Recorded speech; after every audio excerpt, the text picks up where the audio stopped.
Bonjour et bienvenue dans cet exposé sur la loterie de l'hérédité.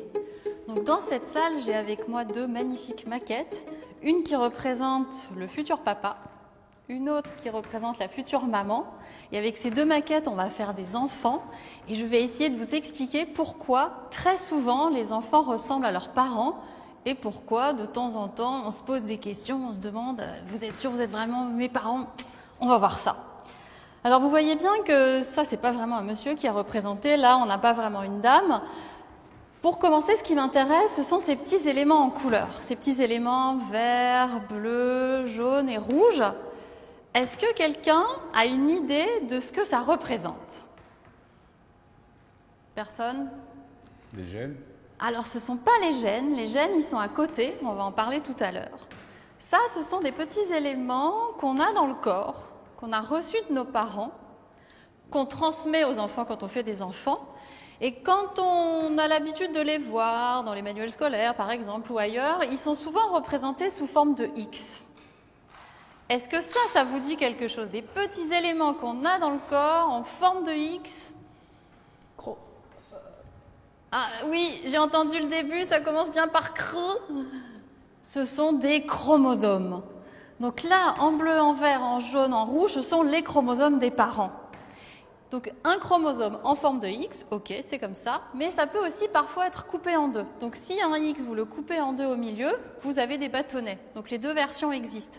On parle de chromosomes à deux chromatides quand c'est sous forme de X, et quand c'est comme ça, des chromosomes à une chromatide. Alors, donc je vous ai dit, les chromosomes, on en a dans le corps. Oui, mais où? Où précisément? Est-ce que quelqu'un sait où se trouvent les chromosomes en ce moment, chez moi par exemple? Partout. Partout, oui. Alors ils se promènent pas n'importe où comme ça, ils sont rangés dans nos cellules. Un être vivant, un être humain adulte, bon, plus grand que moi, 1,80 m, à peu près comme ça, on dit que c'est fait d'à peu près 100 000 milliards de cellules. Et les chromosomes sont dans nos cellules. La cellule, c'est un peu la brique du vivant. Ma peau, mes cheveux, mes intestins, tout ça, c'est fait de plein de cellules. Et donc pour moi, par exemple, dans chacune de mes cellules, il va y avoir mes chromosomes à moi. C'est les mêmes partout.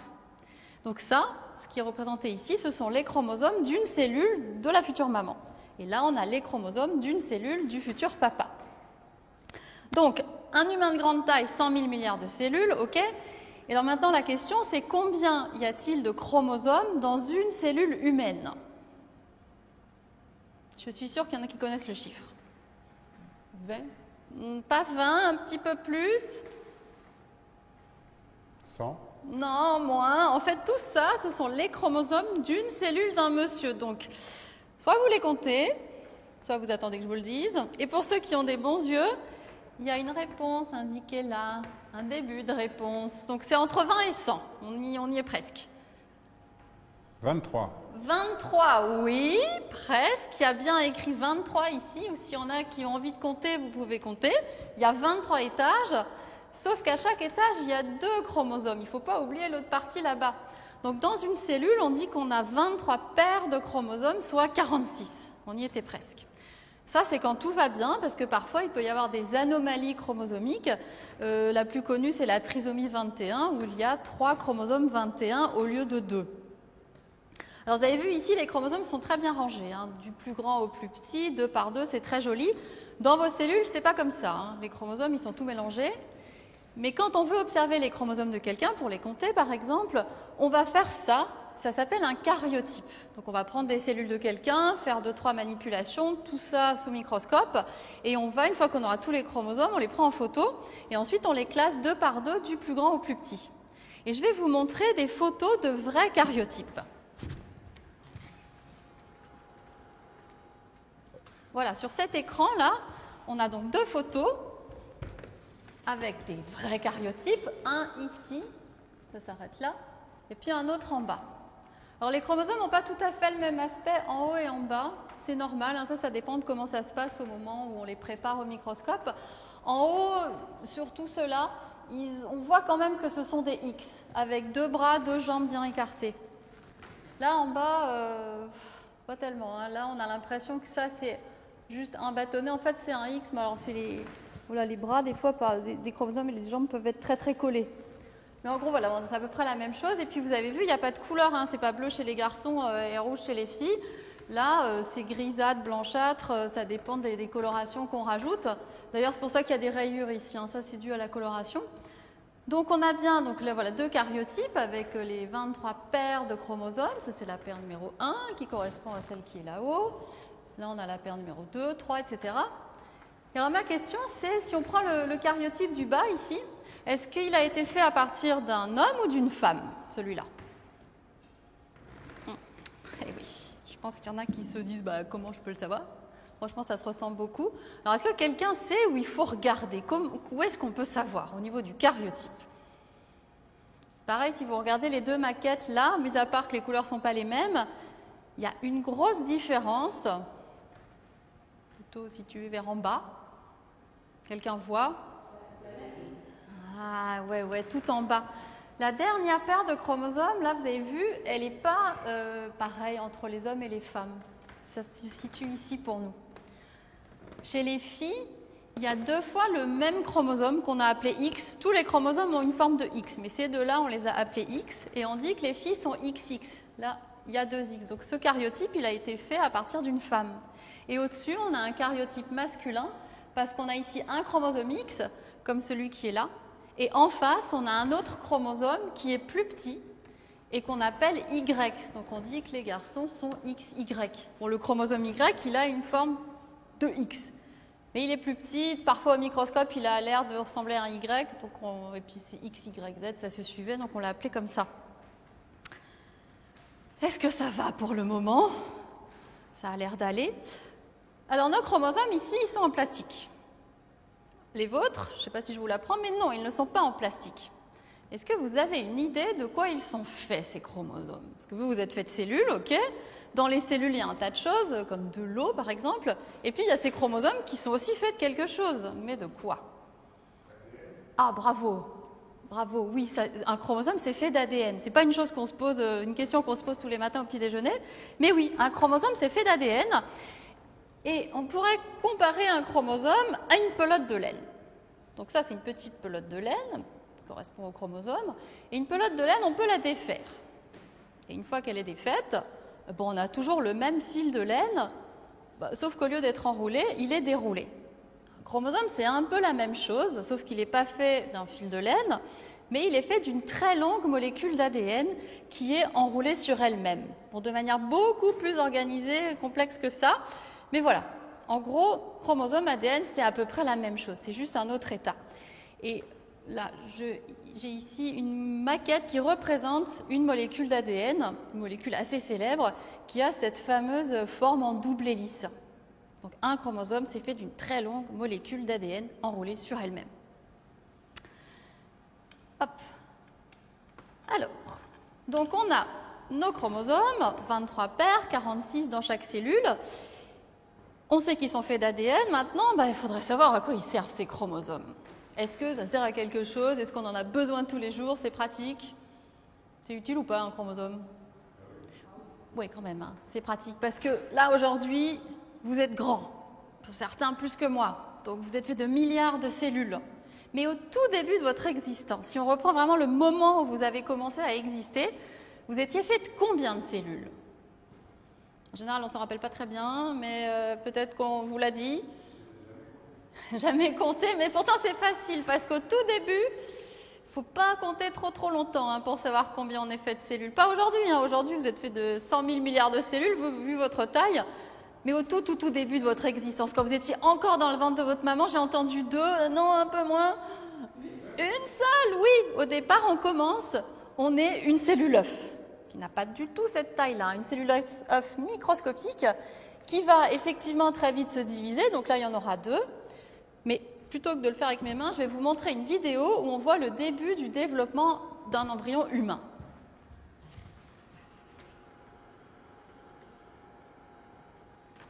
Donc c'est filmé avec un microscope à l'extérieur du corps d'une femme, c'est accéléré, ça va très vite là sur la vidéo. Donc on avait une cellule œuf qui s'est divisée, donc ensuite on a 2 cellules, puis 4, on aura 8 cellules, etc. Donc là, c'est vraiment accéléré parce que la première division, elle se passe en 24 à 48 heures. Donc là, c'est vraiment ultra accéléré. Et alors, vous avez vu au début, l'embryon, il grossit pas. Donc, on a d'abord plein de divisions cellulaires. Donc, les cellules se divisent. Il y en a de plus en plus, mais elles sont de plus en plus petites.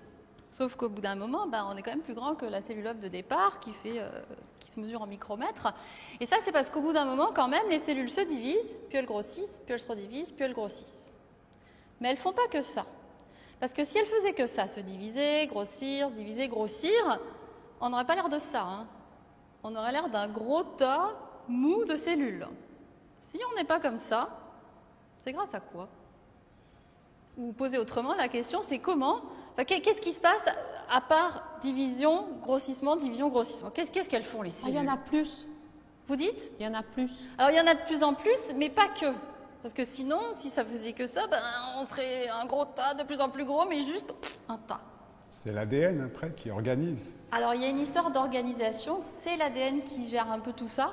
En fait, les cellules, au bout d'un moment, elles vont aussi se différencier, se spécialiser. Il y en a qui vont devenir des cellules de peau, d'autres des cellules de cheveux, d'autres des cellules d'intestin. Elles vont se différencier et aussi se déplacer pour former les différents tissus, les différents organes. Et pour savoir quoi faire, oui, l'ADN, c'est quand même bien pratique. Pour savoir une cellule, comment elle fait pour savoir, ça y est, maintenant, il faut que je me divise, il faut que je me différencie en ça, il faut que je me déplace, il faut que j'aille par ici et par ici. Et ça, c'est grâce à l'ADN qui est là dès le départ. Dans la cellule œuf, dès le départ, il y a les 46 chromosomes, tout l'ADN est déjà là. Et sur cet ADN, si je reprends ma petite pelote, on va avoir des informations. Donc je vous rappelle, ça c'est mon chromosome que je déroule si je n'ai pas fait de nœud. Et le long de cet ADN, à certains endroits, il y aura ce qu'on appelle des gènes. Donc ce sont des séquences bien particulières qui portent des informations que la cellule peut utiliser pour se diviser, se différencier, se déplacer, etc. Et sur notre maquette, quelqu'un l'avait dit au début, il y a bien les gènes qui sont représentés, et ce sont ces petits dessins qui sont de chaque côté là. Alors c'est très simplifié, là on a mis un exemple de gène par étage. Par exemple ici c'est le gène de la couleur des yeux, ça c'est le gène pour la longueur des cils, ça c'est pour la taille du nez, mais c'est beaucoup plus complexe que ça, il n'y a pas un gène par chromosome, il y en a plein. Alors, je ne peux pas vous dire précisément combien parce que les chercheurs sont encore en train d'étudier tout ça. On n'a pas un chiffre exact, on a quand même des estimations. Et on pense que pour les petits chromosomes qui sont là, il y a à peu près 300 gènes pour les petits. Et pour le très grand là-haut, c'est presque 3000 gènes. Et ça nous fait un total de 20 000 gènes pour 23 chromosomes. Et à votre avis, il y a combien de gènes sur les 23 chromosomes d'en face? Un seul? Non, pas un seul. Si vous avez 20 000 gènes ici, sur 23 chromosomes, regardez les dessins qui sont là et les dessins qui sont en face. Donc 20 000 gènes pour les chromosomes jaunes. Et à votre avis, combien de gènes pour les chromosomes en rouge là? Autant? 20 000 aussi. 20 000 aussi, c'est pareil. Tout est en double. Si vous avez un gène sur ce chromosome-là, il sera aussi sur le chromosome d'en face. C'est entre autres pour ça qu'on parle de paires de chromosomes. Deux par deux, les chromosomes, ils ont la même forme, la même taille, et il y a les mêmes gènes dessus. Alors justement, on va voir comment ça fonctionne, tout ça. Donc je vous rappelle que ça, c'est la future maman. On a son karyotype ici. On a des exemples de gènes qui ne se voient pas au microscope. Vous avez vu tout à l'heure au karyotype, on voit juste les chromosomes, on ne voit pas les gènes, mais bon, là, on a des exemples. Et vous allez me dire à quoi ressemble cette dame. Par exemple, on commence par ça. Donc ça, c'est le gène de la couleur des cheveux, ici. Donc il y en a deux, c'est normal. Et là, on a mis deux fois le même. On a mis blond et blond. Alors, on va parler de gènes, de la couleur des cheveux. Et après, on va parler d'allèles. Les allèles, c'est les versions des gènes. Donc, on a gène de la couleur des cheveux. Et après, il y a plein de couleurs différentes qui existent parce qu'il y a plein d'allèles. Il y a blond. Pareil, dans blond, il y a blond cendré, blond vénitien, blond très clair. On a brun, on a auburn, on a châtain, on a cheveux noirs. Donc, soit on a deux fois le même allèle, comme ici, soit des allèles différents. On verra ça tout à l'heure. Mais là, qu'est-ce que ça donne? Attention, c'est très dur comme question. Quand vous avez cheveux blonds d'un côté et cheveux blonds de l'autre côté, ça donne quoi comme couleur de cheveux? Les cheveux blonds? Bravo, oui, ça fait des cheveux blonds. Oui, c'est bien. Bravo. Donc, la dame a des cheveux blonds. Un peu plus dur. Au-dessus, c'est le gène de la texture des cheveux. Donc, on lui a mis d'un côté cheveux frisés et de l'autre côté, on a mis allèle cheveux raides. Et là, qu'est-ce que ça donne? Moitié-moitié. Moitié-moitié, c'est-à-dire la moitié de la tête avec des cheveux frisés, l'autre moitié de la tête avec des cheveux raides? Non, c'est à moitié frisé. À moitié frisé, ondulé quoi. Ondulé. Ondulé. Bon, oui, alors on est d'accord, ça vous fait pas la moitié des cheveux raides, l'autre moitié frisée. Ondulé, ça pourrait. C'est pas ça. C'était une bonne idée, mais c'est pas comme ça que ça marche. Est-ce que quelqu'un... Qu'est-ce que ça pourrait être d'autre à part ondulé? Ça pourrait être quoi? Vous avez frisé, vous avez raide. Ça pourrait être... Bah, frisé ou raide. Ben voilà, soit c'est frisé, soit c'est raide, soit c'est ondulé. Bon, il y a un indice, je ne sais pas si vous avez repéré. À côté des... Ah, quelqu'un a une idée? Pardon, non, le plus-moins, là. Il y a des plus et des moins, à côté des allèles. Exactement. À côté de l'allèle cheveux frisés, il y a un plus. Ça, c'est parce que c'est un allèle dominant.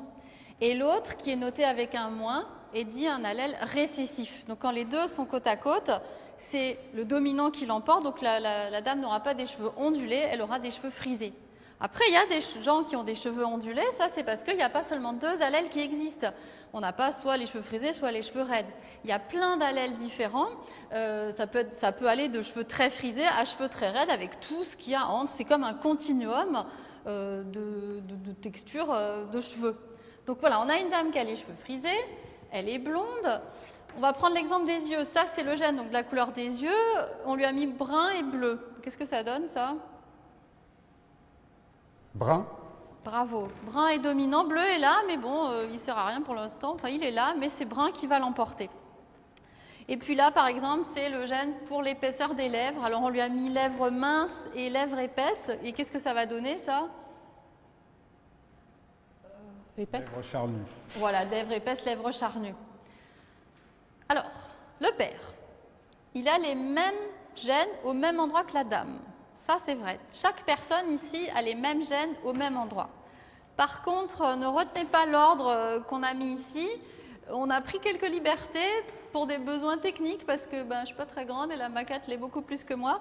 Donc, on a un peu mis les gènes là où ça nous arrangeait. Donc, ils ne sont pas vraiment à leur vraie place. Mais ce qui est vrai, c'est que voilà, chaque humain a les mêmes gènes au même endroit. C'est pour ça qu'on a mis pareil chez le père. Alors, le père, lui, dites-moi, il a les cheveux frisés ou raides? Raide. Il a les cheveux raides. Pour la couleur, on lui a mis cheveux bruns et cheveux blonds. Qu'est-ce que ça donne, ça? Brun. Bravo, cheveux bruns. Ensuite, on a ici la couleur des yeux. On a mis comme chez la mère, yeux bruns, yeux bleus. Et ça donne?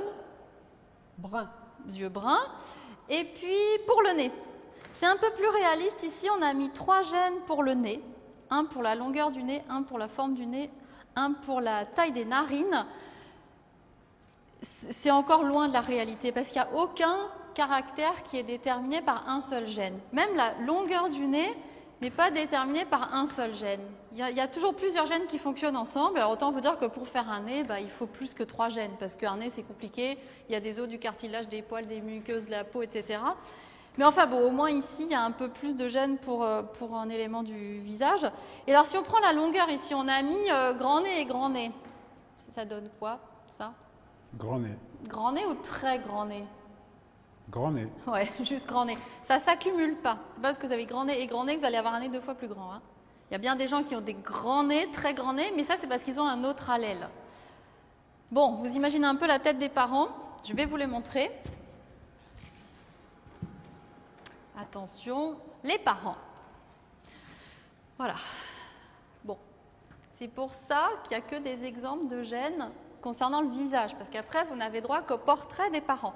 Mais il faut des gènes pour tout le reste du corps, hein, les bras, les jambes, les organes internes, les poils des orteils, tout ça, il y a des gènes qui lui permettent de les mettre en place. Mais bon, voilà, on a les parents, on est content. Et alors, devinez ce qui va s'afficher ici bientôt. Un enfant? L'enfant, mais oui, c'est important. On va faire un enfant avec ses 2 parents et il va s'afficher ici. Alors, cet enfant, ça va être comme la vidéo de tout à l'heure, il va commencer sous forme d'une cellule œuf. Rappelez-moi combien il y a de chromosomes dans cette cellule œuf? 23. Plus que 23? 46. 46, oui, tout est là dès le départ. Il y a déjà les 46 chromosomes. Et alors, à votre avis, dans ces 46 chromosomes, il y en a combien qui vont venir de la mère? 23. Bravo, 23. Et les autres 23 du père. Donc, Moitié-moitié.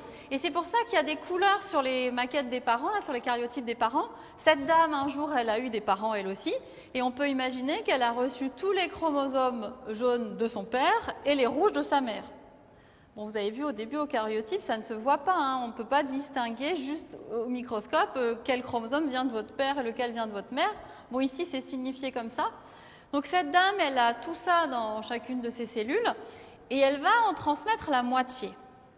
Mais quelle moitié? Comment on choisit 23 chromosomes là-dedans? Est-ce qu'on peut faire ce qu'on veut? Est-ce qu'on peut se dire, on prend n'importe lesquels et ça ira? On peut faire ça? Non. Non. Comment ça se passe? Quelqu'un a une idée? J'en ai 46, j'en veux que la moitié. On sélectionne. Alors, il y a une sélection qui se fait. Alors, est-ce que quelqu'un choisit ou est-ce qu'un parent peut se dire tiens, ben, moi, j'aimerais bien que mon enfant il ait les mêmes yeux que moi, donc pour augmenter les chances, je vais lui donner celui-là? Non. Non, hein. Un jour peut-être. Mais non, pour l'instant, non. On ne choisit pas. Ça se fait au hasard. Mais alors, pas totalement au hasard. Parce que le vrai hasard, ce serait de se dire bon, ok, je ferme les yeux, j'en ai 46, j'en prends 23 au hasard et ça ira.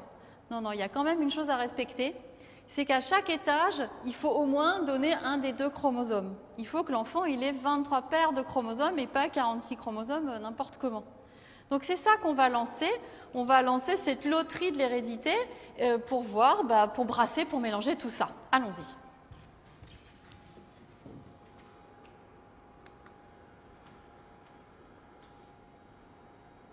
Je vous mets un peu dans l'ambiance. Voilà. Ça, c'est la loterie de l'hérédité, c'est le brassage chromosomique.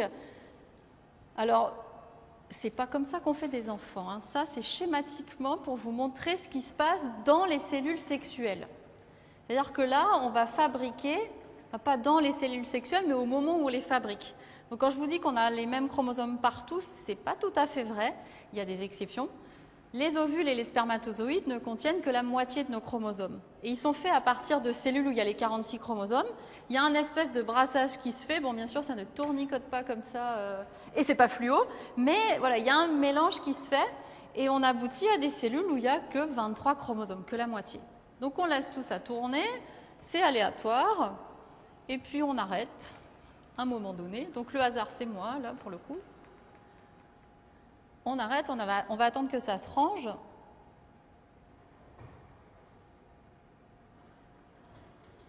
Et on va imaginer que les parents ont transmis ce qui va se retrouver au milieu. Donc je vais rallumer un peu tout ça, mais pas tout. Oubliez les parents pour le moment. Et on va se dire que l'enfant a reçu ça, ce qui reste éclairé. Donc l'ovule de la mère contenait ce lot de chromosomes-là, donc les autres qui ne sont pas éclairés n'ont pas été transmis. Et le père, avec son spermatozoïde, il a transmis ce mélange qui est là. Donc ça y est, on a une cellule œuf qui va se développer et qui donnera, grande question, une fille ou un garçon? Ça, c'est une question qu'on se pose souvent. On attend un enfant, il y en a qui sont impatients de savoir fille, garçon. Alors là, au niveau chromosomique, quel sera le sexe de l'enfant? Qu'est-ce que vous me dites? Masculin. Masculin, vous êtes d'accord, tout le monde? C'est ça. Je vous rappelle que c'est en bas qu'il faut regarder. La mère, elle n'a pas le choix. Soit elle va transmettre un X, soit elle transmet un X, donc c'est tout le temps la même chose. Le père, par contre, soit il transmet un X, soit il transmet le Y. Bon là, il se trouve qu'il a transmis le Y, du coup, au niveau du sexe chromosomique, ce sera un garçon, XY. Et après, on va voir à qui ressemble cet enfant. Alors, voyons voir. Est-ce que cet enfant, il aura les cheveux frisés comme sa maman ou des cheveux raides comme son père? Alors, qu'est-ce que vous dites? On a ça qui a été transmis par la mère, cet allèle qui a été transmis par le père. Frisé. Frisé. Donc, il sera frisé comme sa maman. En dessous, c'est la couleur des cheveux. Donc, on a blond transmis par la mère, brun transmis par le père. Du coup, il aura des cheveux de quelle couleur? Brun. Brun. Cheveux bruns, comme son papa. Des yeux de quelle couleur? Ici, on a marron et bleu. Donc, il aura des yeux Marron. marron, bravo. Et puis, qu'est-ce qu'on avait? Les lèvres, par exemple. Le père a transmis lèvres minces et la mère a transmis lèvres minces, du coup. Lèvres minces. Ça fait des lèvres minces. Alors, attention, je vais vous montrer l'enfant. Est-ce que vous êtes prêts? Oh, attention, l'enfant. Il vous plaît? C'est bien. Alors, à qui ressemble cet enfant? Il a un peu le nez de son papa, la bouche, le menton de son père. Bon, il ressemble pas mal à son père, on va dire. Les cils, c'est la maman. Ah oui, les cils, ça ressemble plus à ceux de la mère. Est-ce qu'on pourrait se débrouiller pour que cet enfant ressemble plus à la mère qu'au père? Bon, attention, hein. Ce qu'on va faire là, ça ne se fait pas dans la vraie vie. Là, on va manipuler génétiquement cet enfant pour le changer. Donc ça, non, c'est interdit. De toute façon, c'est pas possible. Quand l'enfant est déjà trop grand, c'est pas possible. Techniquement, on pourrait le faire sur la cellule œuf, mais c'est interdit pour le moment de manipuler génétiquement des embryons pour changer des caractéristiques physiques. On va le faire quand même ici. Alors, qu'est-ce que je pourrais changer pour qu'il ressemble un peu plus à sa maman? La couleur des cheveux. Oui, la couleur des cheveux. Le père a transmis ce chromosome-là, mais s'il avait transmis l'autre, on aurait pu avoir un enfant blond. Autre chose? Est-ce qu'il y a autre chose que je pourrais changer pour qu'il ressemble encore un peu plus à sa maman?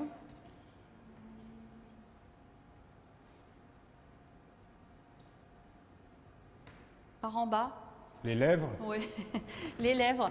Si la mère avait transmis ça, on aurait pu avoir un enfant avec des lèvres un peu plus charnues comme sa maman.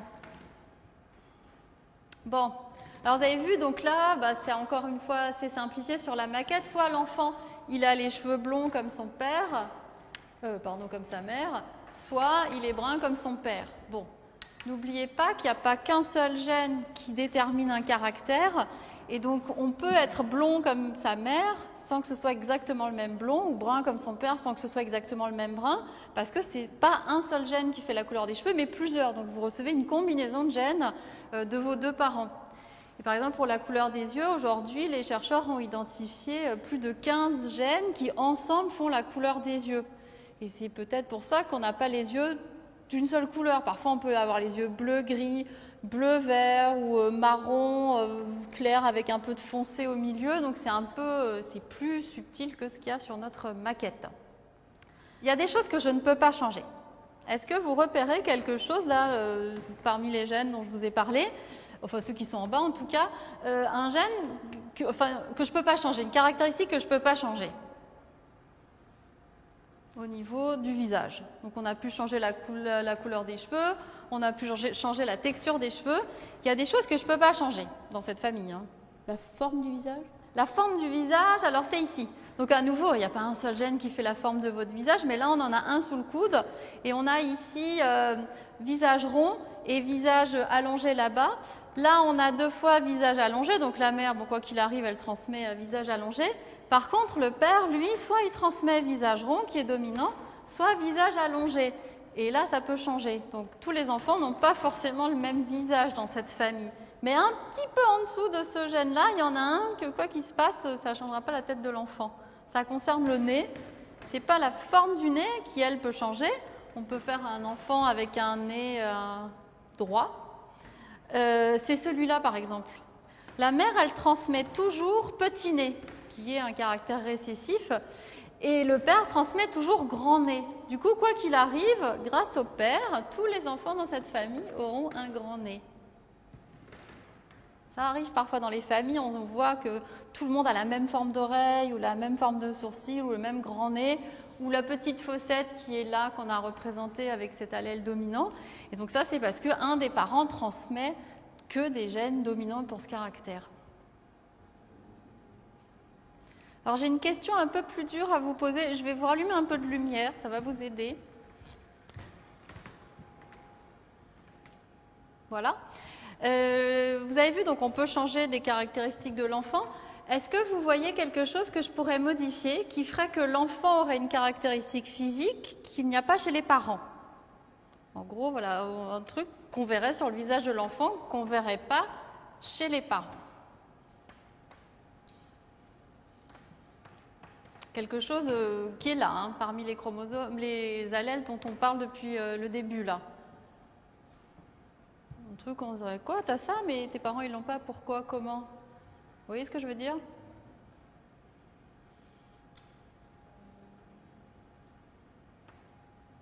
Bon, je vous aide un peu, c'est par ici. Non, vous voyez pas? La couleur des yeux? La couleur des yeux. Exactement. Là, on a deux parents qui ont les yeux bruns, mais ils ont tous les deux un allèle yeux bleus récessif. Dans ce cas-là, on dit qu'on est hétérozygote quand on a deux allèles différents. Donc là, la mère, elle a transmis yeux bleus, mais comme il y a yeux bruns en face, l'enfant a les yeux bruns. Mais si le père avait aussi transmis yeux bleus, on aurait pu avoir un enfant aux yeux bleus, alors que les deux parents ont les yeux bruns. Ça arrive. Et quand ça arrive, justement, deux parents qui disent quoi? Mais attendez, on a tous les deux les yeux bruns, pourquoi il a les yeux bleus? Qu'est-ce qu'on se dit dans ces cas-là? C'est quelqu'un d'autre? C'est quelqu'un d'autre? Comment ça? Quoi ça? C'est quelqu'un d'autre? Qui C'est ça? le facteur. Le facteur? Oui? Non?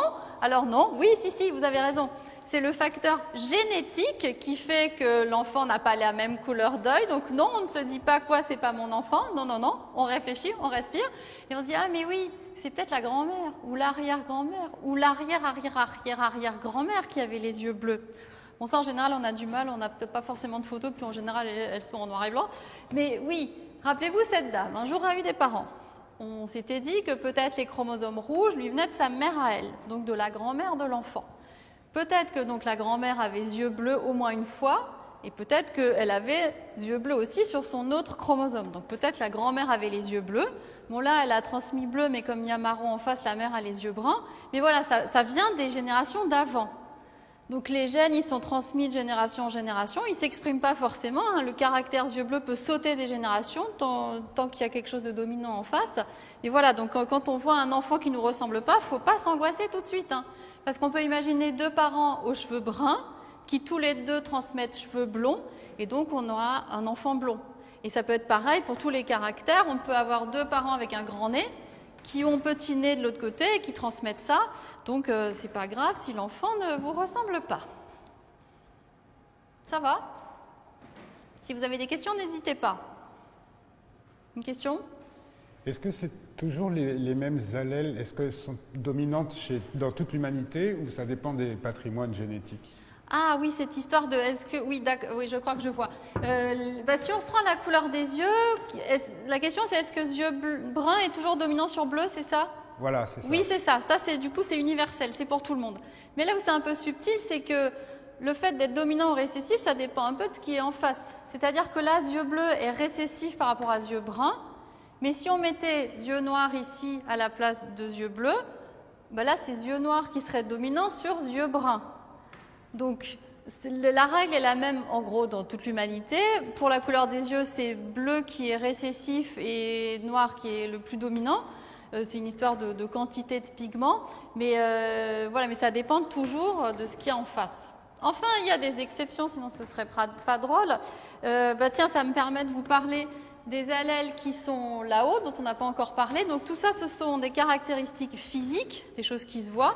Et il y a aussi des gènes qui codent pour des caractéristiques physiologiques, des choses qui ne se voient pas. Et il y en a des exemples là-haut. Et on a celui-là, par exemple. Peut-être que vous connaissez ce système ABO. Ça vous évoque peut-être quelque chose. ABO. Ah, le sang. C'est le sang, c'est le groupe sanguin. Donc votre groupe sanguin, il est déterminé par plusieurs gènes. Les deux principaux, ce sont ceux-là. Donc le système ABO et le système RH là-haut, Rhésus. Est-ce que vous pouvez me donner le groupe sanguin de cet enfant, s'il vous plaît? Donc c'est ici, hein. On a A ici et en face on a B. AB. Eh bien ça donne AB. Donc là, c'est un exemple de codominance. Il n'y a pas un allèle qui va dominer sur l'autre, c'est les deux ensemble qui vont s'exprimer. Alors, est-ce qu'il est AB positif ou AB négatif?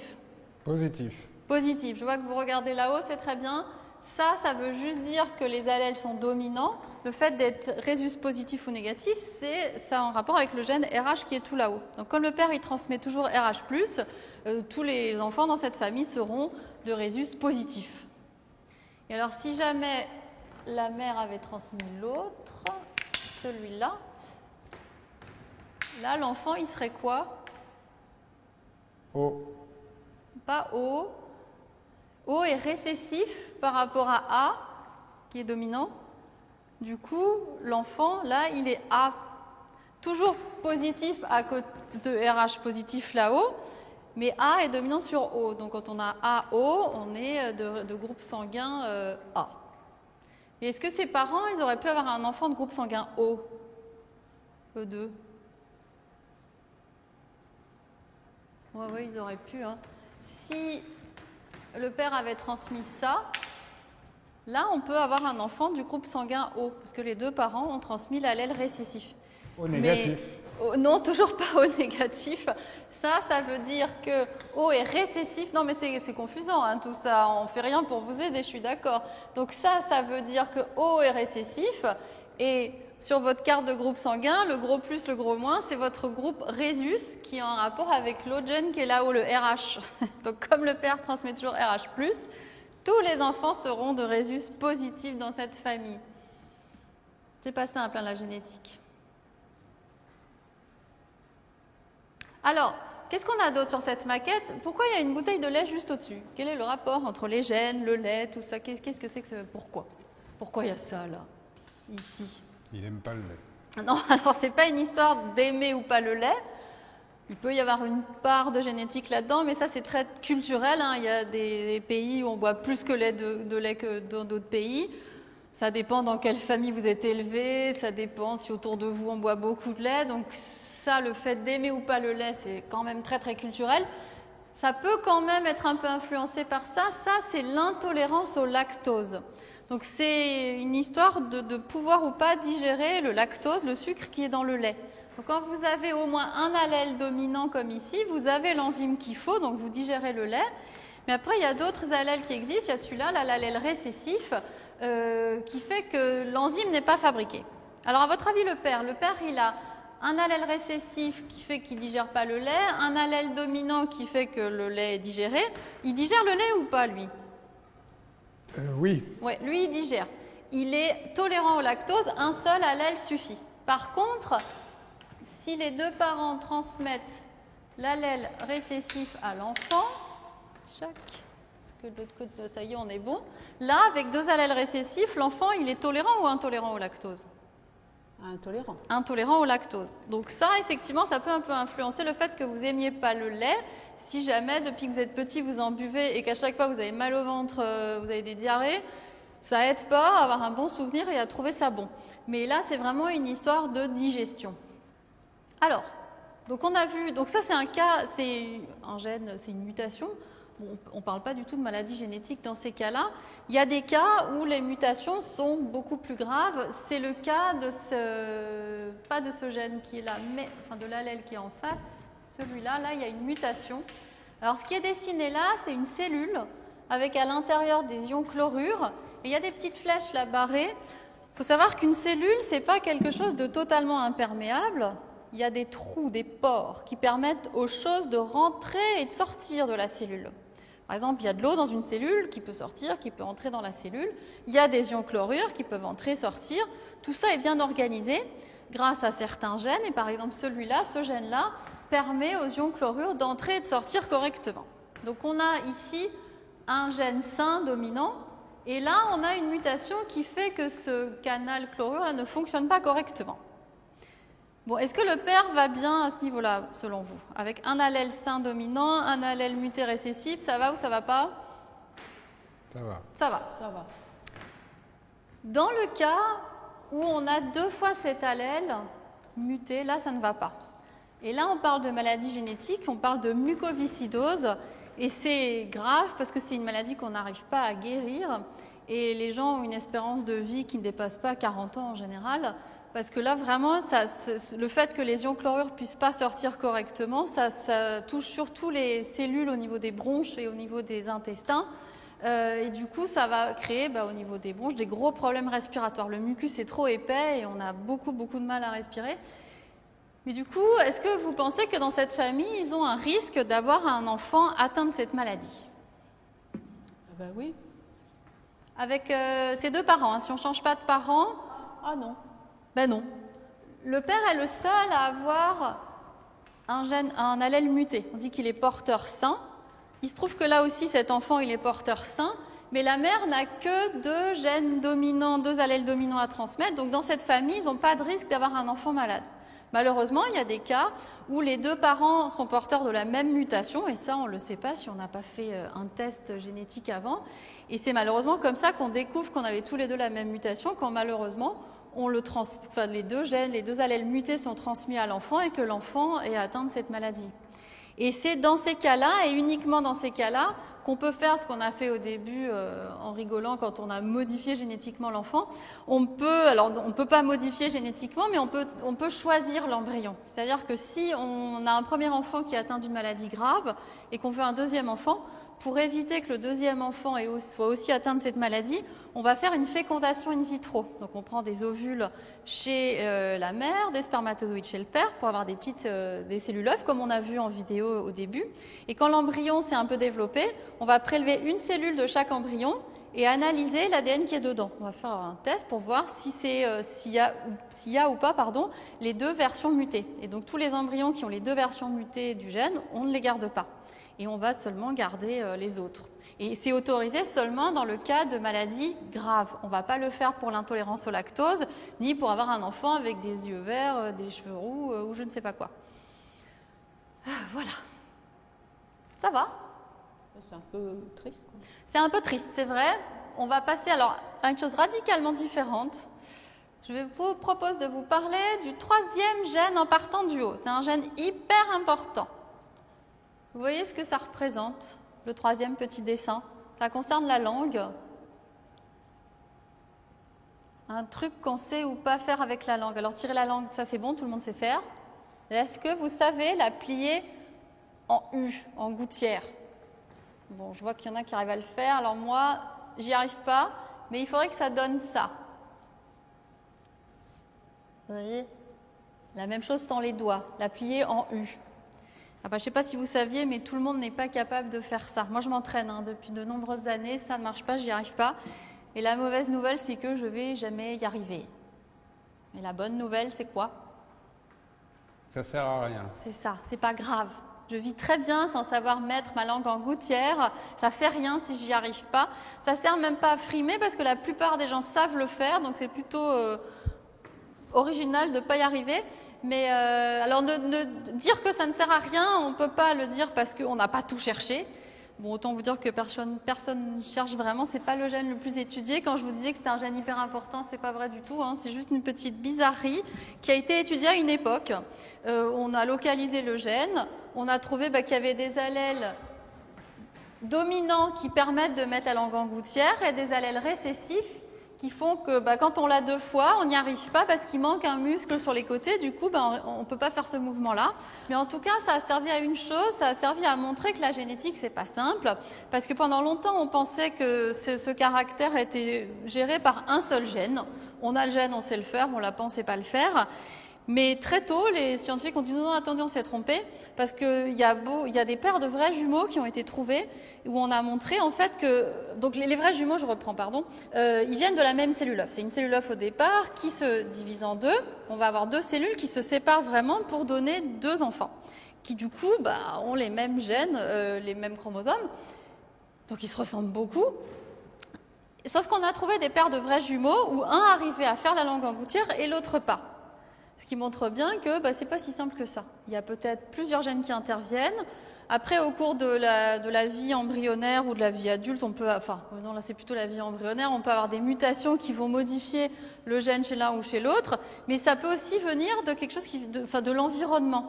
Donc ça a surtout servi à ça, à montrer que non, il n'y a aucun caractère qui est déterminé par un seul gène, il y a toujours plusieurs gènes qui interviennent et très souvent aussi l'environnement. Et voilà, c'est surtout à ça que ça a servi.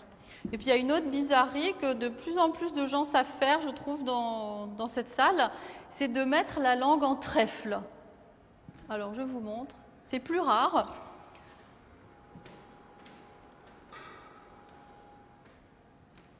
Voilà, c'est deux élèves que j'ai eu un jour dans cette salle et qui ont gentiment bien voulu accepter que je les prenne en photo.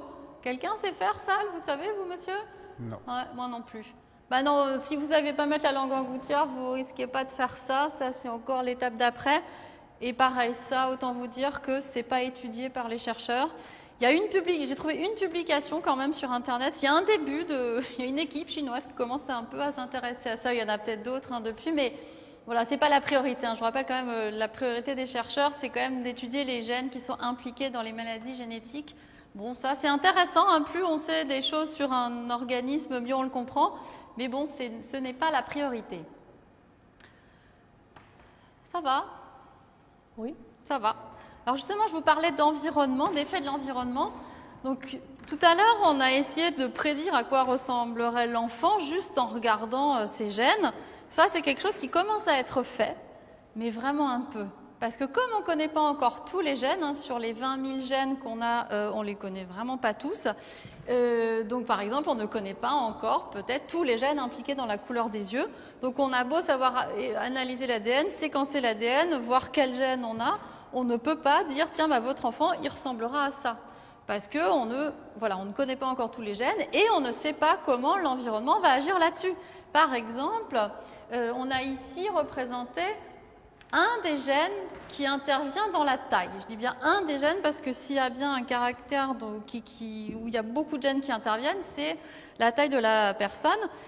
Il y a aussi un énorme effet de l'environnement. Parce que je vois que monsieur est très très grand là-bas. Ok, donc vous n'avez certainement pas les mêmes gènes que moi, mais qu'est-ce qu'il faut d'autre à part des gènes pour grandir vraiment, comme c'était prévu? Du lait. Du lait, oui. Alors oui, du lait, c'est bien. Ça ne suffit pas. Il faut du lait. Manger un peu plus varié aussi, c'est pas mal. Mais oui, la croissance, c'est énormément lié à l'environnement. Alors l'alimentation, le sommeil, le sport, les maladies, tout ça, ça va influencer sur votre croissance. Donc c'est pas parce qu'on reçoit de ses parents tous les gènes qu'il faut pour grandir qu'on va vraiment grandir comme c'était prévu. Et ça, c'est valable pour tous les gènes, pour tous les caractères. On fait un dernier enfant? Ah oui. Un autre enfant. Alors, je vous remets la fluorescence.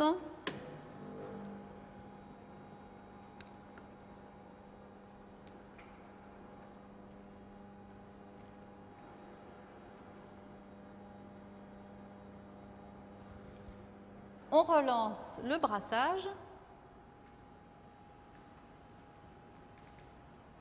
Donc je vous rappelle qu'on avait un garçon la première fois. Combien est-ce qu'on a de chances que cette fois-ci ce soit une fille? 2. Une chance sur 2? Une chance sur 2. Oui, une chance sur 2. Ça se joue du côté du père. Je vous rappelle, la mère, elle a 2 chromosomes X. Donc soit elle en transmet un, soit l'autre, mais c'est toujours des X. Et le père, soit il transmet un X, soit un Y. Donc à chaque fois, on a une chance sur 2 que ce soit une fille, une chance sur 2 que ce soit un garçon. Donc je ne regarde pas, j'arrête au hasard. Ça va se ranger.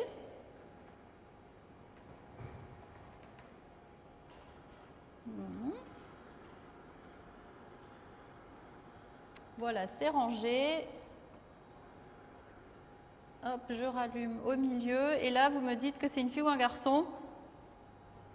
Fille. C'est une fille. C'est pas fait exprès, je vous promets. Donc là, oui, cette fois-ci, le père a transmis un X. Donc on aura une fille. Et dites-moi rapidement, est-ce qu'elle sera blonde ou brune? Vous voyez? Oui. Là, les 2 parents ont transmis blonde, donc elle sera blonde. Est-ce qu'elle aura des cheveux raides ou des cheveux frisés? Raides. Oui, des cheveux raides. Les 2 parents ont transmis raides. Et puis la couleur des yeux, on a brun et bleu. Ça donnera quoi? Brun. Oui, ça donnera brun. Bon, voyons voir à quoi elle ressemble. Attention. Voilà, l'enfant. Je vais vous rallumer un peu plus de lumière. Et elle sera A+. Faites voir. Attendez, j'ai pas encore eu le temps de regarder. Vous me dites A+. Oui, bravo. C'est bien. Bravo. Mais elle a le menton du papa. Voilà, elle a toujours cette petite fossette. Ah, les parents ont disparu. Attendez, je vous les remets. Oui. Et rappelez-vous, c'est ici le gène pour la petite fossette et c'est un allèle dominant qui fait qu'on a la fossette. Et comme le père en possède 2, il en transmettra à tous les coups. Donc tous les enfants dans cette famille auront la petite fossette de papa. Merci papa. Donc vous avez vu les enfants, enfin là on en a fait que 2, mais ils se ressemblent beaucoup parce qu'on a représenté très peu de gènes ici. On ne peut pas en changer beaucoup, donc on a très peu de combinaisons. Mais est-ce que vous pensez que si voilà, un couple nous fait un premier enfant et puis quelques années après ils en font un deuxième, est-ce qu'il est possible que le deuxième enfant soit le même que le premier? Non. Ah bah non. Non, il y a des milliards de combinaisons. Et ça peut arriver, mais c'est très peu probable. Quand on mélange les chromosomes des parents comme on fait ici, il y a tellement de combinaisons possibles, plus l'effet de l'environnement qui n'est jamais le même que non, il n'y a jamais 2 fois le même enfant. Même, on parlait tout à l'heure des vrais jumeaux. 2 vrais jumeaux ont en gros le même ADN, mais avec l'effet de l'environnement, c'est quand même pas 2 fois exactement le même enfant. Et donc ce système-là de reproduction sexuée qu'on a vu ici, bah, ça permet, voilà, grâce à ce brassage chromosomique, de faire une grande diversité de descendants. Et ça ne fonctionne pas uniquement chez l'espèce humaine, hein, c'est comme ça chez toutes les espèces qui se reproduisent de manière sexuée. Et contrairement à une vraie loterie, puisqu'on parle de loterie de l'hérédité, bah, avec cette loterie-là, on gagne à tous les coups. Voilà, merci beaucoup pour votre attention. J'espère que vous en savez un petit peu plus sur l'hérédité. Donc maintenant, c'est à vous de jouer.